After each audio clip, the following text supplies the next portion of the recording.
Hello student, स्वागत है आपका एक बार फिर से आपके अपने यूट्यूब चैनल आर के सागर यूनिक स्टडी में। तो स्टूडेंट देखते हैं आज एक और नया टॉपिक जिसमें आज हम पढ़ने वाले हैं द्रव्य की अवस्थाओं का अंत परिवर्तन। द्रव्य अर्थात पदार्थ। तो इसमें हम ये पढ़ेंगे कि जो कोई पदार्थ है उसकी जो अवस्था है उसको हम कैसे परिवर्तित कर सकते हैं। जैसे आपको पता है जो पदार्थ है वो तीन रूपों में मिलता है, ठोस, द्रव, गैस। तो आपको पता है कि ठोस को द्रव में, द्रव को फिर गैस में हम उसको ऐसे परिवर्तित कर सकते हैं। उसी प्रकार से हम गैस को फिर द्रव में, द्रव से फिर उसको वापस ठोस में परिवर्तित कर सकते हैं। तो स्टूडेंट मैं आपको बता दूं कि ये क्लास 11th की जो केमिस्ट्री है, जो चैप्टर नंबर 1 है, जिसका नाम है रसायन विज्ञान की कुछ मूल अवधारणा, इसका टॉपिक है। इसके अलावा अगर आप 9th क्लास के विद्यार्थी हैं तो उसमें भी ये टॉपिक है, शायद वो पहले चैप्टर होगा जिसमें आपका ये टॉपिक है। ठीक है, क्या हमारे क्या हमारे आसपास के जो पदार्थ है वो शुद्ध हैं, उसमें होगा ये। ठीक है तो 9th के लिए भी ये यूजफुल है हमारी वीडियो। तो आइए शुरू करते हैं हम आज की अपनी क्लास। तो देखते हैं कि इस क्लास में कि हमें आगे क्या क्या पढ़ना है। तो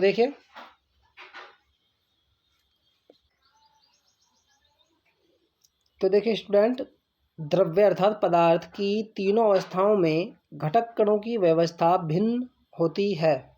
क्लियर। तो इसमें क्या बताया गया कि इसमें ये बताया गया है कि जो द्रव्य अर्थात जो पदार्थ है उनकी जो तीनों अवस्था कौन कौन सी, ठोस, द्रव और गैस।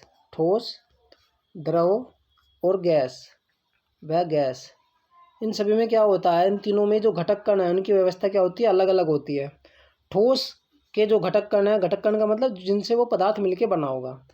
ठोस के जो घटक कण है आपको पता है वो क्या होते हैं, बिल्कुल ऐसे पास पास होते हैं। इसका मतलब ये जो पहली लाइन है इसका मीनिंग मैं आपको समझा रहा हूँ। द्रव के जो घटक कण है थोड़ा सा वो उनमें थोड़ा दूरी होती है ना, इस प्रकार से। ठीक। और हम गैस की बात करते हैं तो गैस के कण और दूर दूर होते हैं। तो यही बात इसमें पहली लाइन में कही गई है कि जो द्रव्य अर्थात जो पदार्थ है, पदार्थ की तीनों अवस्थाओं में जो घटक कण है उनकी व्यवस्था क्या होती है, भिन्न होती है, यानी कि अलग अलग होती है तीनों में।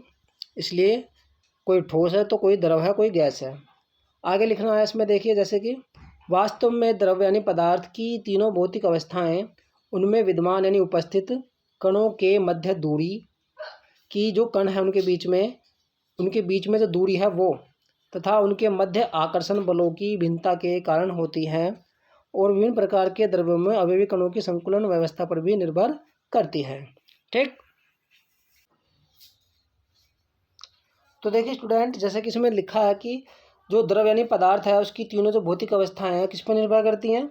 एक तो उनमें जो विद्यमान कण हैं उनके मध्य जो दूरी है ना, एक तो उसके ऊपर कि कणों की दूरी कैसी है। मान लीजिए अगर दूर दूर हैं ऐसे तो गैस हो जाएगा, अगर थोड़ा पास पास हैं तो वो क्या हो जाएगा, थोड़ा द्रव हो जाएगा, अगर बिल्कुल पास पास है तो वो कैसा हो जाएगा, वो ठोस हो जाएगा। बात समझ में आई। दूसरा, उनके मध्य आकर्षण बलों की भिन्नता के कारण भी होती है कि उनके बीच में जो आकर्षण बल है वो कितना लग रहा है। अगर अधिक आकर्षण बल लगेगा तो वो पदार्थ कैसा होगा, ठोस होगा, उसके कण बिल्कुल पास पास हो जाएंगे।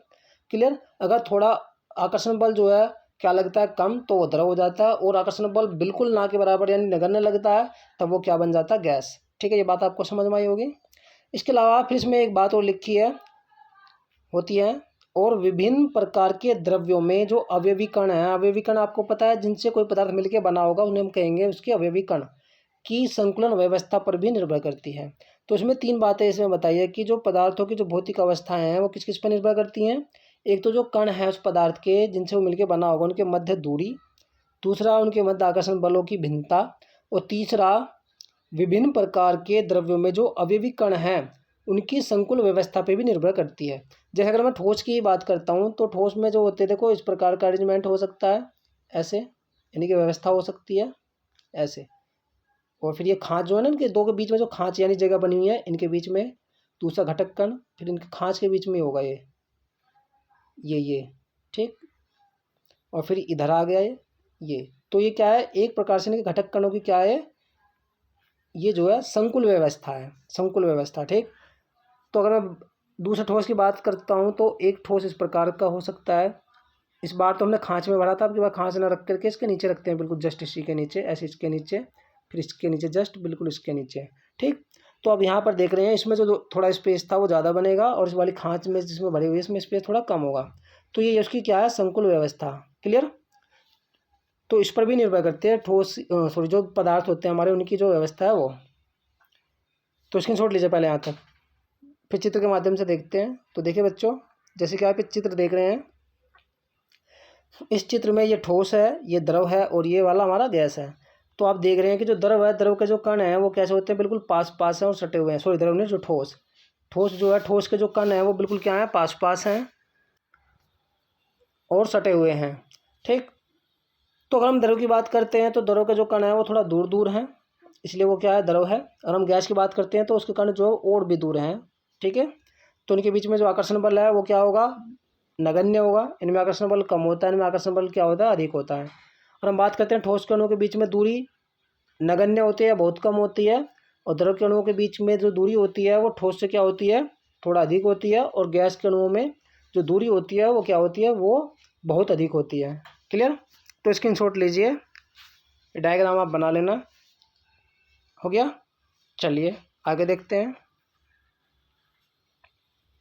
जैसे कि आप ऊपर देख रहे हैं कि द्रव्य यानी पदार्थ, द्रव्य का मतलब यहाँ पर द्रव नहीं है, द्रव्य यानी पदार्थ है। और पदार्थ की अवस्थाओं का आधार पर पदार्थ तीन प्रकार का, ठोस, द्रव, गैस होता है। ठीक है। कभी द्रव समझे, बच्चे यहीं पे कन्फ्यूजन होते हैं, उन्हें कन्फ्यूज हो जाता है कि बहुत ज़्यादा कन्फ्यूजन कि जो द्रव्य है और द्रव वो दोनों एक जैसे हैं या अलग अलग हैं। तो मैं आपको बताऊँ तो द्रव्य का मतलब पदार्थ है और द्रव का मतलब लिक्विड है।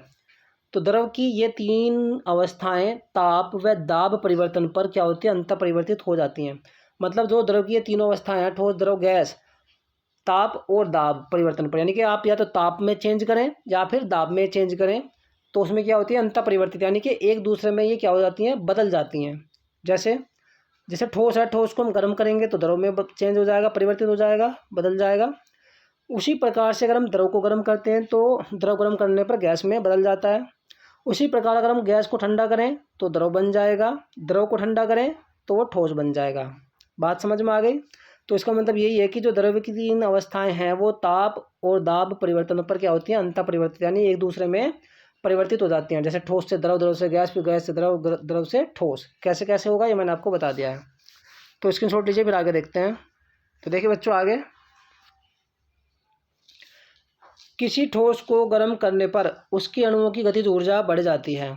मान लीजिए कोई ठोस है और आप उसको गर्म करेंगे तो गर्म करने से क्या होता है, उसके अणुओं की गतिज ऊर्जा क्या होगी, बढ़ जाएगी। ये तो सीधी सी बात है, आपको भी पता होगा। जैसे हम हीट देते हैं किसी भी पदार्थ को, ठीक, तो हीट करने से, गर्म करने से उसके अणुओं की जो गतिज ऊर्जा वो क्या होती है, बढ़ जाती है। अब गतिज ऊर्जा बढ़ जाएगी तो उनका जो आकर्षण बल है, अतः उनके मध्य का आकर्षण बल वो कम होने लगता है। गतिज ऊर्जा बढ़ने से क्या होता है, उनका आकर्षण बल क्या होता है, कम होने लगता है। ठीक।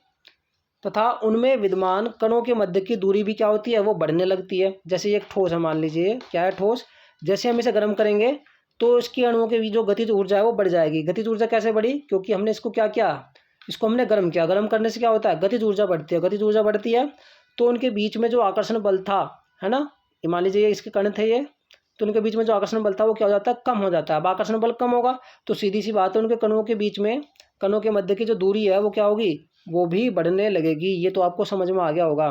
क्लियर। अब ठोस को लगातार गर्म करने पर ऐसी अवस्था आती है जिस पर वह पूर्णतया द्रव में परिवर्तित हो जाता है। क्लियर। तो अगर हम ठोस को लगातार गर्म करते रहेंगे तो एक ऐसी अवस्था आएगी जिस पर जो सारा का सारा जो ठोस है वो पूरी तरह से द्रव में बदल जाएगा। यह तापमान ठोस का क्या कहता है, गलनांक कहलाता है। ठीक। यानी कि जिस ताप पर कोई भी ठोस क्या हो जाए, पिघल जाए या गल जाए, वो क्या होगा, उसका गलनांक, या द्रव में परिवर्तित हो जाए, उसे हम इसका क्या कहते हैं, गलनांक। इसी प्रकार किसी द्रव को गर्म करने पर अवयवी कणों की गतिज ऊर्जा क्या होती है, अत्यधिक बढ़ जाती है। मान लीजिए आपने द्रव है, जैसे मान लीजिए आपने जल को गर्म किया, गर्म करने से तुरंत क्या होता है, उसकी गतिज ऊर्जा बढ़ जाती है। ठीक है, क्योंकि आप उसको हीट दे रहे हैं, गतिज ऊर्जा है ना। भाई गतिज ऊर्जा क्या है, गतिज ऊर्जा है कि जिसके द्वारा वो क्या कर सके, उसमें गति कर सके। जब हम उसे बाहर से हीट देते हैं, ऊर्जा देते हैं, तो सीधी सी बात है, तो वो गति तो करेंगे ही। क्लियर। क्योंकि जो गतिज ऊर्जा वो क्या, एक प्रकार की ऊर्जा ही तो है, जो कि किससे मिल रही है, ऊर्जा से मिल रही है। तो अत्यधिक बढ़ जाती है तथा उनके मध्य जो आकर्षण बल है लगभग वो क्या होता है, वो नगण्य हो जाता है। यानी कि आकर्षण बल बिल्कुल ना के बराबर हो जाता है। ठीक है, नगण्य का मतलब ना के बराबर, जिसकी हम गणना नहीं कर सकते। अर्थात द्रव जो है गैस में परिवर्तित हो जाता है। तो कैसे हुआ, आपको समझ में आया। ठीक है। तो वो ये बात यहाँ पर बताइए कि कोई ठोस को अगर हम गर्म करेंगे तो उसके अणु की गतिज ऊर्जा बढ़ जाएगी और इससे क्या होगा, उनका जो आकर्षण बल है वो कम हो जाएगा और फिर कणों के बीच की जो दूरी है वो बढ़ जाएगी। फिर ठोस को लगातार गर्म करने पर एक ऐसी अवस्था आएगी जिस पर वह द्रव में बदल जाता है। ठीक। फिर जिस पर वह द्रव में बदला उसको हम ठोस का गलनांक कहेंगे।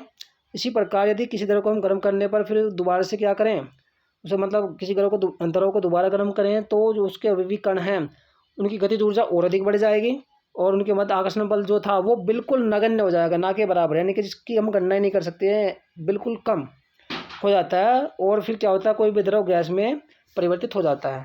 ठीक है, तो बच्चों स्क्रीनशॉट लीजिए। तो बच्चों मुझे उम्मीद है कि आपको हमारी जो क्लास है वो अच्छे से समझ में आ गई होगी। अगर समझ में आई है तो हमारी वीडियो को लाइक करें, कमेंट करें और चैनल पर नए हैं तो सब्सक्राइब अवश्य कर लें। तो बच्चों मैं मिलता हूँ आपको नेक्स्ट वीडियो में, तब तक के लिए बाय बाय, टेक केयर, पढ़ते जरूर रहें और अपना ख्याल रखें।